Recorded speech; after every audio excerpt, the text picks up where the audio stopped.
अस्सलामुअलैकुम, आशू के संग आशू किचन में मौजूद हैं। यहाँ पर आज यहाँ बन रही है कीमे की बिरयानी। ये आपको बहुत मज़ेदार ज़ायकेदार बिरयानी लगेगी। आप इसको इसी तरीके से बना के देखिएगा। प्याज़ लाल कर चुकी हूँ मैं, 3 गड्डी प्याज़ से इसमें मैंने अदरक और लहसुन शामिल कर लिया। वो भून लेने के बाद मैं गरम मसाले इसमें शामिल कर दूँगी।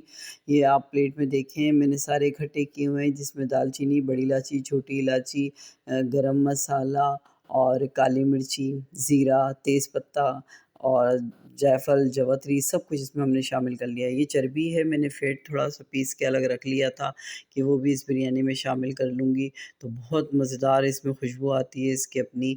और कीमा भून लिया पहले चर्बी थोड़ी-सी डाल के वो भूनी, फिर उसके बाद कीमा भून लिया, फिर टमाटर डाल दिया। अब इसमें लाल मिर्ची, हल्दी, गरम मसाला मैंने इसमें शामिल करके इसे भी अच्छी तरह भून लिया। ये आलू भी गए और मटर भी, सब कुछ इसमें शामिल करके मैं एक-एक चीज़ शामिल करती जा रही हूँ और उसे भूनती जा रही हूँ।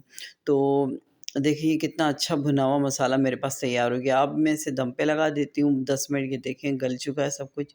अब मैंने यहाँ चावल चढ़ाए हैं और ये देखें कीमा कितना मज़ेदार और इतनी खुशबू आ रही है इस वक़्त इसमें से।